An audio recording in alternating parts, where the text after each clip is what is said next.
हे दोस्तों, क्या हाल चाल है। स्वागत है एक्सेल के इस पावरफुल वीडियो के अंदर। मेरा नाम है कुलवीर सिंह। तो चलिए इस वीडियो को हम शुरू करते हैं। पिछली वीडियोस के अंदर हमने नंबर ग्रुप और स्टाइल ग्रुप को कवर कर लिया था, बट आज की वीडियो के अंदर हम सेल और एडिटिंग ग्रुप को समझेंगे। इस सीरीज के अंदर हम आपको सारे टैब करवा रहे हैं, बट इसके अंदर क्या कर रहे हैं कि हम इसके अंदर शॉर्ट वीडियो डाल रहे हैं। जैसे कि होम टैब के लिए स्पेशल अलग से एक वीडियो नहीं बनी है, उसके अंदर जैसे कि हमने 2 या 3 ग्रुप उसके अंदर ले लिए और वीडियो को ज़्यादा अपनों ने लॉन्ग नहीं रखा। तो ऐसी ही एक प्लेलिस्ट मैं ऐड करूँगा जिसके अंदर क्या होगा, 7 वीडियोज़ होगी। हर एक वीडियो के अंदर एक टैब कंप्लीट हो जाएगा, वो वीडियोस लॉन्ग हो जाएगी। अगर आप लॉन्ग वीडियो देखना चाहते हो तो वो भी आपको प्लेलिस्ट मिल जाएगी। अगर आप शॉर्ट वीडियो देख रहे हैं तो उसके लिए भी ये हमारी प्लेलिस्ट है। तो हमने पहले स्टाइल तक देख लिया था सेल ग्रुप के इंसर्ट ऑप्शंस के अंदर। अब इंसर्ट के अंदर क्या होता है कि मेरे पास यहाँ पे एक लिस्ट आई हुई है। अब मेरे पास यहाँ पे कुछ स्टूडेंट्स के नेम दिए हुए हैं, देन यहाँ पे उनके कुछ सब्जेक्ट दिए हुए हैं। अब मेरे को कुछ ऐसा बोल दिया जाए, नेम के बाद मेरे को फादर नेम लिखना है, बट यहाँ पे तो हमारे पास नेम के बाद तो सब्जेक्ट आ रहा है। अब मेरे को क्या करना है, बी कॉलम और सी कॉलम के बीच में एक मेरे को अलग से कॉलम ऐड करना है जिसके अंदर मेरे को फादर नेम चाहिए। तो मैं क्या करूँगा, इस सी पे मैं क्लिक कर देता हूँ और मैं इंसर्ट पे क्लिक करूँगा तो यहाँ पे बीच में इंसर्ट हो जाएगा। अगर मेरे को डिलीट करना है तो मैं यहाँ पे क्लिक करूँगा, वापस से सी कॉलम पे क्लिक करूँगा और डिलीट पे मैं क्लिक करूँगा तो वो डिलीट हो जाएगा। अगर मैंने यहाँ पे सीधे क्लिक कर दिया, मैंने सी पे क्लिक नहीं किया, कहीं पे किसी सेल पे मैंने क्लिक कर दिया। अब मैं यहाँ पे इंसर्ट पे चलता हूँ तो यहाँ पे बोल रहा है कि इंसर्ट सेल करना है, या फिर आपको रो करना है, या फिर आपको कॉलम करना है, या फिर आपको शीट इंसर्ट करनी है। एग्जाम्पल के लिए मैं सेल पे क्लिक कर देता हूं, तो यहाँ पे मैं ओके कर देता हूं, तो देखिए यहाँ पे एक सेल इंसर्ट हो जाएगा। बाकी सभी को एक एक उसने आगे की तरफ कर दिया। उसी तरीके से हम यहाँ पे क्लिक कर देते हैं। अगर मेरे को रो इंसर्ट करनी है या कॉलम इंसर्ट करना है, अगर मैं रो पे क्लिक करूँगा तो एक रो इंसर्ट हो जाएगी। अगर मैं कॉलम पे क्लिक करूंगा तो कॉलम पे भी। अब देखिए हमने कॉलम यहाँ पे सी पे मैंने क्लिक किया था, उसके बाद मैं इंसर्ट किया था तो यहाँ पे तो हमारे पास कॉलम इंसर्ट हो जाएगा। अगर मेरे को रो को इंसर्ट करना है, जैसे कि मेरे को 4 नंबर के ऊपर करना है, अब इसके अंदर एक बात का ध्यान रखना, अगर मैं सी कॉलम पे क्लिक करूंगा तो जो मैंने कॉलम सेलेक्ट किया ना, जैसे हिंदी सब्जेक्ट है तो हिंदी सब्जेक्ट के पहले आएगा वो वाला नाम। अब सपोज करो कि यहाँ पे मेरे को चाहिए कि टोटल के पहले मेरे को कुछ एक सब्जेक्ट और चाहिए, सपोज करो, तो ठीक है। तो मैं अगर यहाँ पे क्लिक करूँगा तो टोटल के वो लेफ्ट साइड में कॉलम इंसर्ट होगा, ना कि वो राइट के अंदर इंसर्ट हो जाएगा। इसी तरीके से अगर मैं 4 पे क्लिक कर देता हूँ, अब ये मैं रो इंसर्ट करूँगा तो ये ऊपर की साइड इंसर्ट हो जाएगी, नीचे की तरफ नहीं होगी। अब मैंने राजू राम पे क्लिक किया तो राजू राम के यहाँ पे ऊपर रो इंसर्ट हो जाएगी, ठीक है। तो इस चीज का थोड़ा सा अपने ध्यान रखना। देखिए अब मेरे को कॉलम इंसर्ट करना, तो मैंने पहले सी पे क्लिक किया, फिर मैं इंसर्ट करूंगा। देन मेरे को अगर रो भी इंसर्ट करनी है तो पहले मैं रो सेलेक्ट करूंगा और यहाँ पे मैं इंसर्ट करूंगा। तो इसको अगर हम शॉर्ट कट से यूज करो तो इसका यूज इजीली कर सकते हैं अपने। अगर मैं कंट्रोल के साथ स्पेस दबाता हूं तो मेरे पास कॉलम सेलेक्ट हो जाएगा। अगर मैं शिफ्ट के साथ स्पेस दबाता हूं तो मेरे पास रो इंसर्ट हो जाएगी। अब सपोज करो कि मेरे को सी कॉलम इंसर्ट करना है, तो मैं क्या करूंगा, कंट्रोल के साथ स्पेस दबाऊंगा और इंसर्ट करने के लिए मैं कंट्रोल के साथ न्यूमेरिक कीज का प्लस बटन दबाऊंगा तो मेरे पास इंसर्ट हो जाएगी। अगर मेरे को डिलीट करना है तो मैं कंट्रोल के साथ माइनस बटन दबाऊंगा तो वो डिलीट हो जाएगा। इसी तरीके से मेरे को भाई कॉलम इंसर्ट करना है तो मैं क्या करूंगा, शिफ्ट के साथ स्पेस दबाऊंगा, पूरा रो सिलेक्ट हो जाएगी। अब कंट्रोल के साथ मैं प्लस करूंगा तो एक रो इंसर्ट हो जाएगी। अगर मेरे को डिलीट करना है तो मैं कंट्रोल के साथ माइनस करूंगा तो वो वाली रो डिलीट हो जाएगी। देन उसके बाद अपने नेक्स्ट चलते हैं यहाँ पे फॉर्मेट के अंदर। अब फॉर्मेट के अंदर देखो काफ़ी सारे ऑप्शन आए हुए हैं। अब देखिए यहाँ पे रो की हाइट या विड्थ अपने को बढ़ानी है। सपोज करो कि मेरे को इसकी हाइट विड्थ बढ़ानी है तो मैं यहाँ से पकड़ के ड्रैग करके भी बढ़ा सकता हूँ। अगर मेरे को ऐसा नहीं बढ़ाना तो मैं क्या करूँगा, पहले उस रो को मैं सिलेक्ट कर लेता हूं। सिलेक्ट करने के बाद यहाँ पे हाइट पे मैं क्लिक कर देता हूं तो डिफॉल्ट हमारी 14.5 है। आप सपोज करो मेरे को 20 करना है, 20 हो जाएगा। तो इस तरीके से अपने रो की हाइट विड्थ कम ज़्यादा कर सकते हैं। यहाँ पे हाइट हो जाएगी और यहाँ पे विड्थ हो जाएगी। अब यहाँ पे सपोज करो कि हमारे पास ये कॉलम की विड्थ थोड़ी सी कम करना चाहता हूँ, ठीक है। तो मैं क्या करूँगा, यहाँ से इस पे फॉर्मेट पे जाऊँगा, विड्थ पे क्लिक कर देता हूँ और जैसे विड्थ पे करूँगा तो 8.09 है। अगर मैं यहाँ से 5 कर देता हूँ और ओके कर देता हूँ तो कॉलम की विड्थ है वो कम हो जाएगी। इसी तरीके से अगर मैं इनको सिलेक्ट कर लेता हूं और सिलेक्ट करने के बाद मैं ऑटो फिट पे मैं क्लिक कर देता हूं तो ऑटो फिट में वो कंटेंट के हिसाब से फिट हो जाएगी। देन अपनी नेक्स्ट चलते हैं। डिफॉल्ट तो जो हमारी प्री सेट है वही आ जाएगी। अब होता है इसके अंदर हाइड या अनहाइड। अब इसका यूज़ किस लिए होता है, सपोज करो कि नेम के बाद हमने, अब देखिए यहाँ पे मेरे पास एक डेटा पड़ा है। अब मैं चाहता हूँ कि भाई स्टूडेंट है ना, उनके यहाँ पे सब्जेक्ट हमें शो नहीं होने चाहिए, मतलब सब्जेक्ट के अंदर नाम नहीं शो होने चाहिए।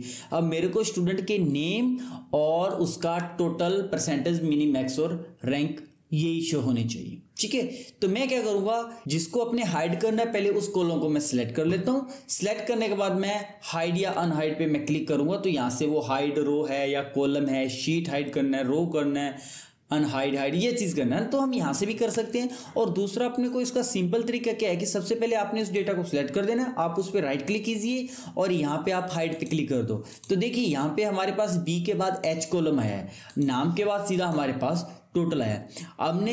अब हमने क्या किया, इसको हाइड तो कर लिया। अगर हमें क्या करना है, इसको अनहाइड करना है, तो अनहाइड करने के लिए मैं क्या करूंगा, बी और एच कॉलम को सिलेक्ट कर लूंगा, इस पर राइट क्लिक करूंगा और अनहाइड कर लूंगा तो वो अनहाइड हो जाएंगे। ठीक है जी, मैं यहाँ से इसको सिलेक्ट किया था और यहाँ से मेरे को इसको हाइड करना है, अनहाइड करना है, तो वो मैं यहाँ से हाइड कर सकता हूँ। यहाँ पे है शीट हाइड करनी हो तो अब इसके अंदर क्या आता है कि यहाँ से मैंने एक और शीट ले ली, इसको मैं हाइड करना चाहता हूँ तो मैं इस पर राइट क्लिक करूंगा और हाइड कर दूंगा, वो शीट हाइड हो जाएगी।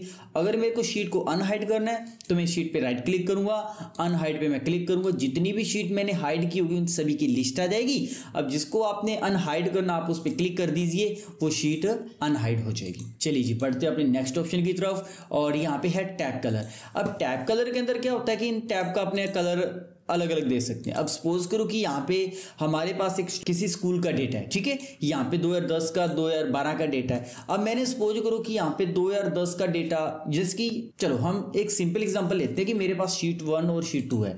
अब मेरे को कुछ टास्क मिला कि भाई शीट 1 और शीट 2 को आपने अपडेट करना है। इसी तरीके से मेरे पास काफ़ी सारी शीट भी हो सकती है। अब मेरे को क्या करना है कि यहाँ पे मैंने शीट 1 तो भैया सारी अपडेट कर दी है, अब मेरे को शीट 2 अपडेट करनी है। अब मेरे याद ना रहे भी मैंने कौन सी शीट अपडेट की है या कौन सी नहीं की है। सपोज करो मेरे पास काफ़ी सारी शीट है या फिर मेरे को बहुत सारी शीट दे दी, कुछ लिमिटेड शीट ही मेरे को दे दी जाए कि भैया आपने इसके अंदर कुछ चेंजेस करना है या इसको आपने अपडेट करना है। तो मैं क्या करूंगा, फिर यहां से मैं उस पर क्लिक कर देता हूं और यहां से मैं टैब का कलर दे दूंगा। जैसे कि मेरे को चेंज करना है तो मैं क्लिक करता हूं तो देखिए वो उसका कलर टैब का चेंज हो जाएगा। तो इस तरीके से थोड़ा सा अपने को पता लग जाएगा कि भाई अपने किसके अंदर चेंजेस करना है, चेंजेस नहीं करना। तो इस तरीके से हम इसको क्या कर सकते हैं, शीट के जो टैब है ना उसका कलर चेंज कर सकते हैं। अब नॉर्मल हम एग्जांपल इसका क्या लेते हैं कि जैसे कि हमारे पास जनवरी, फरवरी, मार्च, अप्रैल एक डेटा पड़ा है काफ़ी सारे स्टूडेंट्स का। अब उसके अंदर क्या होता है कि जनवरी, फरवरी और मार्च वालों के एग्जाम हो चुके हैं, देन उसके आगे वाले जो शीट है ना उसके अंदर उन स्टूडेंट के एग्जाम नहीं हुए। तो मेरे को ऐसे तो याद रहेगा नहीं कि भाई किन किन स्टूडेंट के एग्जाम हो गए, किन किन नहीं हुए। तो जिनके एग्जाम हुए तो उसका हम क्या करेंगे, टैब का कलर चेंज कर देंगे ताकि अपने को थोड़ा सा पता लग जाए कि भाई इनके एग्जाम हो चुके हैं। इसी तरीके से अगर अपने उन्हें डेटा अपडेट करने के लिए दिया तो आप उसको हाईलाइट कर देंगे तो अपने को पता लग जाएगा कौन सा डेटा अपने अपडेट कर दिया है। देन अपने बढ़ते हैं नेक्स्ट ऑप्शन की तरफ। अब यहाँ पे है हमारे पास प्रोटेक्ट शीट। अब इसके अंदर क्या होता है कि अब मेरे पास ये डेटा पड़ा है, अब मेरा ये डेटा है, मेरा स्टाफ भी दे सकता है। अब मैं चाहता हूँ कि भाई जो मेरा स्टाफ है ना वो इस डेटा के अंदर चेंज ना कर पाए कुछ, क्योंकि इसको काफ़ी लोग एक्सेस कर सकते हैं। तो इसको मेरे स्टाफ के लोग, मैं चाहता हूँ कि वो इसके अंदर ना कुछ चेंजेस ना कर पाए। अब मैं चाहता हूँ कि वो डेटा तो उनको सारा दिखता रहे बट वो उसके अंदर चेंज ना कर पाए, तो उसके लिए मैं प्रोटेक्ट शीट का यूज़ करूँगा। पहले मैं यहाँ से क्लिक कर देता हूँ, क्लिक कर दिया और प्रोटेक्ट शीट पर मैं क्लिक कर देता हूँ। यहाँ से आपने पासवर्ड लगाना तो आप पासवर्ड भी लगा सकते हैं, जैसे कि मैंने 111 ओके 111 तो मैंने ये पासवर्ड लगा दिया। अब जैसे मैं इस पर पासवर्ड लगाऊंगा, अब मैं कुछ भी वो मेरा स्टाफ का जो इसके अंदर चेंजेस करेगा या डिलीट करेगा तो वो डिलीट इसके अंदर नहीं होगा। ये पूरी शीट देखिए, यहाँ पे जो हमारे पास ऑप्शन हाईलाइट हो रहे थे ना वो ऑप्शन भी हाईलाइट नहीं हो रहे क्योंकि इस शीट को हमने प्रोटेक्ट कर दिया। अगर मेरे को लोग को हटाना है तो आप अनप्रोटेक्ट पे क्लिक कीजिए, देन पासवर्ड 111 लगाऊंगा तो वो अनप्रोटेक्ट हमारी शीट हो जाएगी। अब देखिए यहाँ से मैं शीट को अगर प्रोटेक्ट कर रहा हूँ तो सारी शीट ही मेरे प्रोटेक्ट हो रही है। अब देखिए यहाँ पे तो क्या होगा कि भाई शीट पूरी प्रोटेक्ट हो जाएगी, अगर मैं अनप्रोटेक्ट करूँगा तो वो अनप्रोटेक्ट हो जाएगी। तो मेरे को कुछ ऐसा करना है कि भाई जो स्टूडेंट्स की कुछ ही कॉलम को मैं उनका एक्सेस देना चाहता हूँ और मैं चाहता हूँ कि कुछ कॉलम है वो ही उसके अंदर चेंजेस कर पाए, देन बाकी को वो चेंज ना कर पाए। तो मैं चाहता हूँ कि वो कुछ डेटा को चेंज कर पाए, कुछ ना चेंज कर पाए। तो इसके लिए मैं एक ना अलग से एक कॉलम इंसर्ट कर लेता हूँ। मैंने सी पे क्लिक किया, इंसर्ट कर दिया, तो सी कॉलम इंसर्ट कर दिया। अब इनकी जैसे कि फ़ी है, ठीक है, अब इनकी फीस है, जैसे कि कुछ स्टूडेंट्स की फीस बकाया रह रही है। मैं एक सिंपल एग्जांपल ले रहा हूँ ताकि अपने को समझने में थोड़ा आसानी हो जाए। तो यहाँ पे क्या है कि मैं कुछ स्टूडेंट्स की फीस टाइप कर लेता हूँ। जो स्टूडेंट की फीस, उनको जो स्टूडेंट ने फीस देने वाली है, मैं वो यहाँ पे फीस टाइप कर लेता हूँ। चलिए जी, हमने एक सिंपल सा एग्जांपल लिया कि यहाँ पे स्टूडेंट की फीस जो है जो बकाया रह रही है। अब हम चाहते हैं कि जो हमारा स्टाफ है ना वो बाकी के अंदर तो चेंज ना कर पाए, बट यहाँ पे जो फीस है ना वो वाला चेंज कर पाए। अगर देखिए हमने प्रोटेक्ट शीट कर ली तो वो सारी शीट प्रोटेक्ट हो जाएगी। अब मेरे को अगर उसको बताना है कि भैया आपने इस फी को चेंज करना है, ठीक है, तो वो सभी के अंदर ही वो चेंज कर सकता है। बट मेरे को कुछ ऐसा करना है कि भाई वो सिर्फ और सिर्फ इस फी वाले कॉलम को ही चेंज कर पाए, देन उसके अलावा वो किसी कॉलम को चेंज ना कर पाए। तो इसके लिए हम क्या करते हैं, यहाँ पे सेल लो का यूज करते हैं। कैसे करना है, सबसे पहले आप जिसके अंदर चेंजेस करना चाहते हैं पहले आप उसको सेलेक्ट कर लीजिए, देन फॉर्मेट के अंदर जाना है, सेल लो पे क्लिक कर दीजिए। सेल लो कर दिया, देन वापिस से आपने जाना है प्रोटेक्ट शीट पे क्लिक कर देना है। अब पासवर्ड लगा लो 1 2 3, ओके 1 2 3, ओके तो हमने यहाँ पे पासवर्ड लगा लिया। अब देखिए मैं कुछ भी यहाँ पे कहीं पे भी चेंजेस करने की कोशिश करूँगा तो वो चेंजेस इसके अंदर होगा नहीं। हाँ, अगर मैं इस कॉलम के अंदर कुछ चेंजेस करने की कोशिश करूँगा तो वो चेंजेस इस कॉलम के अंदर हो जाएगा। अगर मैं कोई और कॉलम के अंदर क्लिक करता हूँ, जैसे कि यहाँ पे नाम मैं डिलीट करता हूँ, तो वो डिलीट नहीं होगा क्योंकि यहाँ पे हमने शीट को प्रोटेक्ट किया है और यहाँ पे हमने सेल लॉक लगाया है, ठीक है। अगर मेरे को सेल लॉक हटाना है तो वापस सबसे पहले आपने अनप्रोटेक्ट करना है 1 2 3, देन ओके कर देना है। अब आप पूरी शीट के अंदर जहाँ पर भी आप चेंजेस करना चाहते हैं वहीं पे आप चेंजेस कर सकते हैं। अगर मैं इस कॉलम को हटाना चाहता हूँ तो मैं इस सी पे क्लिक करूंगा और कंट्रोल के साथ मैं माइनस दबाऊंगा तो वो कॉलम डिलीट हो जाएगा। तो अब हम नेक्स्ट फार्मूला देखते हैं, शॉर्ट एंड फिल्टर। अब शॉर्ट एंड फिल्टर्स के अंदर क्या होता है कि जो हमारा डेटा है उसको हम शॉर्ट कर सकते हैं। जैसे कि मेरे पास एक यहाँ पे स्टूडेंट की लिस्ट है, यहाँ पे अडल्ट। अब अडल्ट मैंने वो दिया कि जिसकी एज 18 से ज़्यादा, तो उसके लिए तो येस आना चाहिए, और जिसकी एज 18 से कम है उसके लिए नो आना चाहिए। देन मैंने यहाँ पे उनके सब्जेक्ट लिखे हुए हैं, देन यहाँ पे उसका मैंने टोटल किया हुआ है, फिर मैंने परसेंटेज, मिनी, मैक्स, रैंक ये निकाला हुआ है, ठीक है। तो मैं चलता हूँ इस ऑप्शंस के अंदर। तो मैं यहाँ पे शॉर्ट एंड फिल्टर पे क्लिक कर देता हूँ। तो फर्स्ट ऑप्शन हमारे पास क्या होता है, जैसे कि नेम आ रहा है, पहले जैसे कालूराम आ गया, फिर ए वाला नाम, फिर ए वाला, आर वाला, इस तरीके से हमारे नाम आ रहे हैं। तो मैं चाहता हूँ कि पहले ए वाले नाम, फिर बी, फिर सी, फिर डी, इस तरीके से नाम आना चाहिए। तो मैं क्या करूँगा, इस फर्स्ट ऑप्शन पे मैं क्लिक कर देता हूँ। कैसे, सबसे पहले मैं उस डेटा को सिलेक्ट करूँगा, यहाँ पे मैं क्लिक करूँगा शॉर्ट A to Z, तो मैं यहाँ से क्लिक कर देता हूँ। तो पहले वो ए वाले नाम आने लग गए, देन बी, सी, डी, इस तरीके से वो नाम आने लग जाएंगे। देन Z to A करूँगा तो डी असेंडिंग में वो नेम आने लग जाएंगे। नेक्स्ट अपने समझते हैं हमारे पास कस्टम शॉर्ट। अब कस्टम के अंदर क्या होता है, देखिए मैं अगर यहाँ से क्लिक करता हूँ शॉर्ट A to Z, तो ये तो क्या करेगा, नेम को ही करेगा। तो मैं चाहता हूँ कि भाई जिसके हिंदी के अंदर ज़्यादा नंबर आए हैं ना, वो स्टूडेंट सबसे ऊपर रहने चाहिए। सेल पे क्लिक करूँगा, देन कंट्रोल के साथ A दबाऊँगा तो वो पूरा डेटा मेरा सिलेक्ट हो जाएगा। देन मैं यहाँ से क्लिक करता हूँ, कस्टम शॉर्ट के अंदर जाना है। अब कस्टम शॉर्ट के अंदर मैं शॉर्ट वाई पे क्लिक करूँगा, जो भी अपने को देखना है मैं उस पर क्लिक कर देता हूँ। सपोज करो कि मेरे को पहले येस वाले देखने हैं या नो वाले देखने हैं, या फिर मेरे को हिंदी के सबसे कम वाले, हिंदी के अंदर जिनके सबसे कम नंबर आए हैं वो स्टूडेंट पहले चाहिए, या ज़्यादा वाले बाद में चाहिए, मतलब कुछ ऐसा मेरे को डेटा देखना है, ठीक है।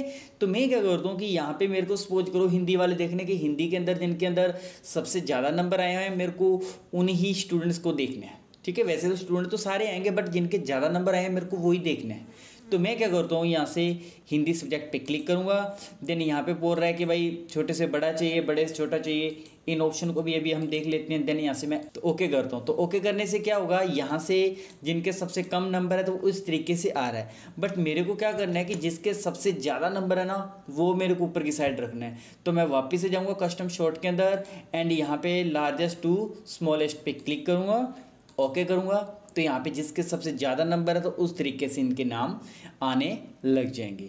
इस तरीके से अगर मेरे को देखना हो कि मैं चाहता हूँ कि पहले येस वाले देखने हैं मेरे को, उसके बाद मेरे को नो वाले देखने हैं, तो मैं वापस उस डेटा को सिलेक्ट करूँगा, शॉर्ट एंड फिल्टर के अंदर जाऊँगा, शॉर्ट के अंदर जाऊँगा और यहाँ से मैं अडल्ट पे क्लिक कर देता हूँ, और यहाँ से इसको तो वैल्यू पे पढ़ा रहने दो। देन यहाँ से मैं A to Z या Z to A जैसे भी करना है मैं उस पर क्लिक कर दूँगा।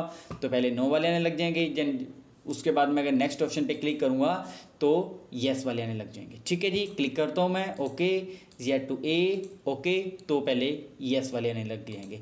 तो इस तरीके से हम क्या करते हैं, इस शॉर्ट ऑप्शन का यूज़ कर सकते हैं। चलिए नेक्स्ट ऑप्शन हम समझते हैं फ़िल्टर। अब फिल्टर के अंदर क्या होता है कि अपने डेटा को फिल्टर कर सकते हैं उसके अंदर। चलिए जी, इससे पहले हम इस ऑप्शन को समझ लेते हैं। हमारे पास इस शॉर्ट ऑप्शन के अंदर मैं जाता हूँ और यहाँ पे सेल वैल्यू, सेल कलर या फिर फॉन्ट कलर, इसको अपने समझते हैं, या फिर कंडीशनल फॉर्मेटिंग। मैं आपको एक करवा देता हूँ, बाकी ज़्यादा इसमें हार्ड नहीं है ज़्यादा, बाकी ऑप्शन आप अपने आप समझ जाओगे। अब मैं चाहता हूँ कि इसके अंदर भाई जिसके 33 से कम नंबर आए हैं ना, मेरे को उन स्टूडेंट्स को हाईलाइट करना है, जो या फिर मैं ऐसे बोल देता हूँ कि जो स्टूडेंट फेल आए हुए हैं मेरे को उनको हाईलाइट करना है। ठीक है, तो मैं क्या करता हूँ, जिसके 33 से कम नंबर आए ना उन स्टूडेंट को मैं हाईलाइट कर लेता हूँ। तो मैं यहाँ से अगर ऐसे करूँगा तो मेरे को थोड़ा काफ़ी टाइम लग जाएगा। तो मैं क्या करूँगा, शिफ्ट बटन दबाऊँगा, राइट एरो दबाऊँगा मैं, और मैंने सारे सब्जेक्ट सेलेक्ट कर लिए। अब सारे स्टूडेंट एक साथ सेलेक्ट करने हैं, शिफ्ट के साथ कंट्रोल दबाना है और डाउन एरो बटन दबा देना है, डाउन एरो की दबा देना है। तो जितने भी मेरे सारे जो स्टूडेंट के सब्जेक्ट हैं वो सारे सब्जेक्ट सेलेक्ट हो जाएंगे। अब मेरे को वापस पहले जैसे एक नंबर पे जाना है, तो मैं कंट्रोल के साथ बैक स्पेस दबाऊंगा तो मैं स्टार्टिंग पे पहुंच जाऊंगा। अब मैं क्या करता हूँ, यहाँ से कंडीशनल फॉर्मेटिंग के अंदर जाऊँगा, हाईलाइट सेल रूल के अंदर जाऊँगा और मेरे को लेस देन करना है, तो मैं लेस देन पे क्लिक करता हूँ। किससे कम वाले देखने हैं, मेरे को 33 से कम वाले देखने हैं। ठीक है जी, और यहाँ पे मेरे को कौन सा कलर लगाना है वो कलर भी लगा सकता हूँ। चलिए जी, मैं क्या करता हूँ, बॉर्डर नहीं, तो मैं क्या करता हूँ यहाँ से येलो कलर के अंदर उनको कर लेता हूँ। ठीक है, जिसके 33 से कम नंबर हैं उसको येलो कलर के अंदर मैंने हाईलाइट कर दिया। अब देखिए, अब मैं चलो जी मैंने ये भी कर लिया। अब मैं वापस से उसको सेलेक्ट कर लेता हूँ, कंट्रोल शिफ्ट डाउन दबाऊंगा। ठीक है, ये तो मैंने 33 से कम वाले कर लिए। अब मैं क्या करता हूँ कि जिसके 80 से ज़्यादा नंबर है ना उसको भी हाईलाइट कर रहा हूँ। ठीक है, मैंने ग्रेटर देन पे किया, 80 से ज़्यादा वालों को मैं ग्रीन के अंदर या फिर कोई भी कलर ले लेता हूँ, मैं उस कलर के अंदर यहाँ पे मैं इनको कर लेता हूँ। ठीक है, मैंने 33 से कम वालों को भी हाईलाइट किया है और 80 से ज़्यादा वालों को भी मैंने हाईलाइट किया हुआ है। अब मैं क्या करता हूँ, अब देखिए हम कंडीशनल फॉर्मेटिंग का यूज़ कैसे कर सकते हैं। अच्छा, थोड़ा जादू हो गया। ठीक है जी, ठीक है जी। अब मैं क्या करता हूँ, इस डेटा को मैं सेलेक्ट करता हूँ। अब देखिए मेरे पास यहाँ पे 33 से कम वाले स्टूडेंट भी है और 80 से ज़्यादा वाले भी है। अब मेरे को कुछ ऐसा चाहिए कि जिनके भाई 33 से कम नंबर आए हैं ना, मेरे को वो स्टूडेंट टॉप पे चाहिए। ठीक है, जो जिसका मतलब येलो कलर से हाईलाइट है वो मेरे को सबसे ऊपर चाहिए। अब दूसरे एग्जाम्पल इसके अंदर अपने क्या ला सकते हैं, तो दूसरे इसके अंदर अपने क्या एग्जाम्पल ले सकते हैं। सपोज करो कि हम किसी स्कूल के अंदर हैं, ठीक है, वहीं पे अपने डेटा मेंटेन कर रहे हैं। ठीक है, तो वहीं पे हमारे पास कुछ ऐसा डाटा है कि जिन स्टूडेंट की फ़ीस नहीं आई हुई है या फिर जिन स्टूडेंट की फ़ीस बकाया है, तो उसको मैंने अलग कलर से मैंने हाईलाइट कर रखा उनको। जैसे कि मैंने उनके नाम है वो रेड कलर से लिख रखे हैं मैंने, तो मैंने उनके नाम क्या कर रखे हैं, रेड कलर से हाईलाइट कर रखे हैं। अब जैसे कि मैं अगले दिन आऊँगा और मेरे को देखना है कि भाई स्टूडेंट्स की किन किन स्टूडेंट की फ़ीस आई है, किन किन नहीं आई है, तो मैं क्या करूँगा, यहाँ पे फिर उस जो मैंने कलर लगाया हुआ है उस कलर को मैं फिल्टर कर लूँगा, तो मेरे को थोड़ा सा जल्दी पता लग जाएगा। ठीक है जी, अब मैंने यहाँ पे 2 कलर ले लिए। देन नेक्स्ट एग्जांपल हम कुछ नेम को रेड कलर के अंदर करेंगे ताकि अपने को समझने में और आसानी हो जाएगी। तो सबसे पहले मैं उस डेटा को कंट्रोल A के जरिए सेलेक्ट कर लेता हूँ। देन उसके बाद मैं जाऊँगा यहाँ पे शॉर्ट एंड फिल्टर के अंदर जाऊँगा, कस्टम शॉर्ट के अंदर जाना है, तो मैं यहाँ से क्लिक कर देता हूँ। इसके अंदर आप कोई भी कर लीजिए।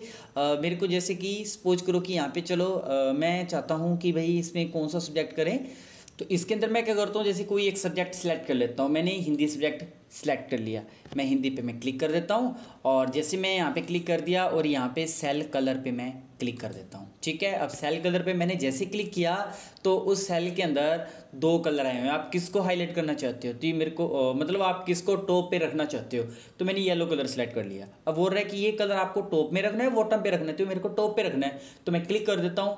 ये जो येलो कलर था वो टॉप के अंदर आ रहा है।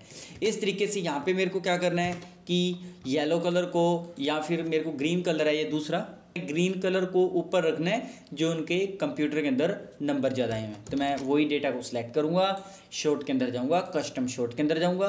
देन इस बार मेरे को कंप्यूटर सब्जेक्ट को सिलेक्ट कर देना है और देन उसके बाद मैं यहाँ पे क्या करूँगा, सेल कलर पे क्लिक करूँगा और यहाँ से जिस कलर को आपने कौन सा कलर चाहिए, जैसे कि मेरे को ये वाला चाहिए, ये टॉप पे चाहिए, ओके कर देता हूँ, तो टॉप के अंदर वो इसको कलर यहाँ पे आ जाएंगे। ठीक है जी, एक एग्जांपल ये ले लिया। दूसरा मैं क्या करता हूँ, यहाँ पे कुछ स्टूडेंट्स के मैं नेम सेलेक्ट कर लेता हूँ और उसका कलर रेड कर देता हूँ। ठीक है, मैं जल्दी से कुछ स्टूडेंट के नाम लिखता हूँ, देन उसको मैं रेड कर देता हूँ। जो फ़ॉन्ट कलर है वो रेड कलर के अंदर कर दिया। अब रेड कलर के अंदर क्यों किया है कि मान के रखो कि उन स्टूडेंट की अभी फ़ीस नहीं आई हुई है, बट मैं चाहता हूँ कि जिनकी वो फ़ीस नहीं आई ना, मैं थोड़ा सा उसको ईजिली फाइंड कर लूँ, शॉर्ट कर लूँ, है ना उसको। तो मैं क्या करता हूँ, सबसे पहले उसी डेटा को मैं सेलेक्ट करूँगा, देन यहाँ पे शॉर्ट एंड फिल्टर के अंदर जाना है, कस्टम शॉर्ट के अंदर जाना है, देन उनके बाद मैं नेम पे क्लिक करूँगा। वैल्यू के अंदर इस बार मैं क्या करूँगा, फ़ॉन्ट कलर पे क्लिक करूँगा। ठीक है जी, यहाँ से मैं क्लिक कर देता हूँ, ये एक ही कलर है। और या फिर जिसकी फ़ीस कंप्लीट है तो उसके लिए मैं अलग से कलर दिया तो वो अलग कलर आ जाएगा। चलिए जी, मैं क्या कर देता हूँ, इस कलर पे क्लिक कर दिया। टॉप पे चाहिए या बॉटम पे चाहिए, तो मेरे को टॉप पे चाहिए, मैं ओके कर देता हूँ। तो देखिए जिनकी जो फ़ीस नहीं आई है वो स्टूडेंट ऊपर की साइड आ रहे हैं। ठीक है जी, चलिए जी, अब मैं वापस से अब हम नेक्स्ट ऑप्शन समझते हैं, फ़िल्टर को। अब फ़िल्टर क्या करेगा, डेटा को वो फ़िल्टर कर देगा। अब इस लिस्ट के अंदर मैंने बताया कि जैसे अडल्ट, अब अडल्ट के अंदर क्या है कि जिसकी एज 18 से ज़्यादा है उसके लिए तो यस आएगा, और जिसकी एज 18 से कम है उसके लिए मैंने नो लिख रखा है। यहाँ पे मैंने स्टूडेंट के टोटल परसेंटेज और उनकी डिवीज़न भी लिखी हुई है। अब मेरे को कुछ ऐसा करना है कि लिस्ट के अंदर जो स्टूडेंट फेल आए हैं तो मेरे को उन स्टूडेंट की लिस्ट चाहिए। तो मैं क्या करूँगा, सबसे पहले उस डेटा को सिलेक्ट करूँगा। कैसे करना है, आप किसी सेल पे क्लिक कीजिए, कंट्रोल के साथ ए दबाना है, शॉर्ट एंड फिल्टर पे जाना है और फिल्टर पे क्लिक कर देना है। इसकी शॉर्टकट है कंट्रोल शिफ्ट एल। मैं क्लिक कर देता हूँ तो यहाँ पे देखिए आप ड्रॉप डाउन, एक ड्रॉप डाउन बन गया इस पर। ठीक है, मैं यहाँ से क्लिक कर देता हूँ। अब यहाँ पे आपको किसको शॉर्ट करना है, इस पर सभी पे टिक लगा होगा, तो मैं सेलेक्ट ऑल पे क्लिक कर देता हूँ। सभी पे टिक हट चुका है, देन मैं यहाँ पे फेल पे क्लिक कर देता हूँ, ओके करता हूँ। तो जो भी स्टूडेंट यहाँ से फेल हैं उन सभी स्टूडेंट के यहाँ पे नाम आ जाएंगे। देन मैं चाहता हूँ कि भाई ऐसे स्टूडेंट जो फेल आए हुए हैं और अडल्ट के अंदर वो नहीं है, मतलब मेरे को डबल फिल्टर लगाना है। ठीक है, एक तो वो क्या है, फेल होने चाहिए, और दूसरा वो अडल्ट के अंदर नहीं आ रहे। तो मैं क्या करूँगा, इस अडल्ट पे मैं क्लिक कर देता हूँ और यहाँ से मैं नो पे क्लिक कर देता हूँ, ओके कर देता हूँ। तो यहाँ पे उन स्टूडेंट की लिस्ट आ चुकी है। मैं यहाँ से इस पर क्लिक कर देता हूँ तो यहाँ पे वो बता देगा 15 है टोटल हमारे। ठीक है, अब मैं यहाँ से फ़िल्टर को क्लियर करना चाहता हूँ, मैं क्लिक कर देता हूँ और यहाँ से मैं क्लियर पे क्लिक कर देता हूँ तो वो फ़िल्टर क्लियर हो जाएगा। अब मेरे को कुछ ऐसा देखना है कि मेरे को देखना है कि स्टूडेंट, ऐसे स्टूडेंट जो फर्स्ट आए हुए हैं, ठीक है, फर्स्ट स्टूडेंट की मेरे को लिस्ट चाहिए। तो मैं क्या करूँगा, शॉर्ट एंड फिल्टर पे जाऊँगा, फिल्टर पे मैं क्लिक करूँगा, सॉरी फिल्टर तो पहले ही लगा हुआ था। चलिए जी, मैं फिल्टर पे क्लिक किया, डिवीज़न पे जाऊँगा, क्लिक करूँगा, ये जो सभी सिलेक्ट है अभी मैं इसको हटा लेता हूँ, फर्स्ट पे क्लिक करूँगा और ओके कर देता हूँ। तो जैसे ओके करूँगा तो सभी फर्स्ट वाले यहाँ पे आ रहे हैं। देन उसके बाद मेरे को क्या करना है, चलिए जी, मैं ये भी मेरे को लगाना है, सपोज करो। अब मैं चाहता हूँ, अब मैं ये चाहता हूँ कि भाई अडल्ट के अंदर भी यस आना चाहिए और उनकी डिवीज़न भी फर्स्ट आनी चाहिए। अगर मेरे को अकेला डिवीज़न पे निकालना है तो यहाँ पे जितने भी फर्स्ट स्टूडेंट हैं उन सभी की यहाँ पे डिटेल आ चुकी है। ठीक है, अब मैं यहाँ से क्लिक कर देता हूँ और यहाँ पे मैं सेलेक्ट ऑल लिखा हुआ है, यहाँ पे मैं येस कर देता हूँ। ठीक है, तो यहाँ पे ऐसे स्टूडेंट जो फर्स्ट डिवीज़न से पास हुए हैं और अडल्ट के अंदर आ रहे हैं तो वो उन स्टूडेंट के यहाँ पे लिस्ट आ जाएगी। अगर मैं यहाँ से इसको सिलेक्ट कर लेता हूँ तो सिलेक्ट करने से 23 काउंट है उसका, वो आ जाएगी। ठीक है, अगर मैं फ़िल्टर को हटाना चाहता हूँ तो यहाँ पे सिलेक्ट ऑल पे मैं क्लिक कर देता हूँ। ओके जी, मैं सभी को सिलेक्ट कर लेता हूँ। ओके, यहाँ से सभी का डेटा आ जाएगा। देन मेरे को फ़िल्टर को हटाना है तो आप फ़िल्टर पे वापस से क्लिक कर दीजिए, वो फ़िल्टर हट जाएगा। नेक्स्ट ऑप्शन है मेरे पास फाइंड एंड सेलेक्ट। ठीक है जी, इसके अंदर जैसे हमने कंडीशनल फॉर्मेटिंग का यूज़ किया था तो नेक्स्ट अपने समझते हैं फाइंड एंड सेलेक्ट। अब फाइंड एंड सेलेक्ट के अंदर क्या है, सबसे पहले मैं किसी सेल पे मैं क्लिक कर देता हूँ। ठीक है, फाइंड होता है किसी वर्ड को ढूंढने के लिए। एग्जाम्पल के लिए मेरे को ढूंढना है कि भाई कालूराम कहाँ पे लिखा हुआ मैंने। ठीक है, तो मैं फाइंड पे मैं क्लिक कर देता हूँ और यहाँ पे जिसको आपने ढूंढना है वो बस आप टाइप कर दीजिए। ओके, तो ये रहा हमारा कालूराम। ठीक है जी, फाइनेस्ट कर देता हूँ। ओके, तो इसके बाद कालूराम तो है नहीं। तो इस तरीके से फाइंड होता है किसी वर्ड को ढूंढने के लिए। देन उसके बाद क्या होता है कि यहाँ पे फाइंड के बाद हमारे पास है रिप्लेस। अब रिप्लेस के अंदर क्या होता है, रिप्लेस के अंदर क्या होता है कि नाम अगर गलती से कुछ और था, जैसे कि मैंने और टाइप कर दिया। ठीक है, एग्जांपल के लिए मैंने क्या कर दिया कि यहाँ पे अंकित डबल टी लगा दिया मैंने। अब रिप्लेस के अंदर क्या होता है कि अगर कोई नाम मैंने गलत टाइप कर दिया, ठीक है, तो उसके लिए भी हम रिप्लेस का यूज़ कर लेते हैं। या फिर मैंने इसके लिए एक अलग से वीडियो बनाई हुई है जिसके अंदर हम रैंड बिटवीन फार्मूले का यूज़ करवाया हुआ है, तो उसके अंदर यहाँ पे हमने रिप्लेस फार्मूले का यूज़ किया हुआ है। देन गो टू, अगर मैं बात करूँ गो टू किस लिए होता है, गो टू में क्या होता है कि आप किसी सेल का नाम यहाँ पे लिख दीजिए, जैसे कि मैंने लिख दिया C11। ओके, तो मैं C11 सेल पे सीधा जंप कर दूंगा। देन उसके बाद हमारे पास आ जाएगा गो टू स्पेशल। तो गो टू के लिए एक अलग से मैं वीडियो बना दूंगा, उस वीडियो के अंदर इन सभी ऑप्शन को मैं एक साथ ही एक्सप्लेन कर दूंगा। नेक्स्ट अपने समझ चलते हैं यहाँ पे फॉर्मूला। अब इन लिस्ट के अंदर मैंने फॉर्मूला कहाँ पे लगाया है वो यहाँ पे हाईलाइट हो जाएगा। मैं क्लिक कर दिया, ओके, चलिए मैंने यहाँ पे क्लिक किया हुआ है, ओके, फॉर्मूला, और यहाँ जहाँ पे मैंने फॉर्मूला लगाया हुआ है तो वो यहाँ से हाईलाइट हो जाएंगे।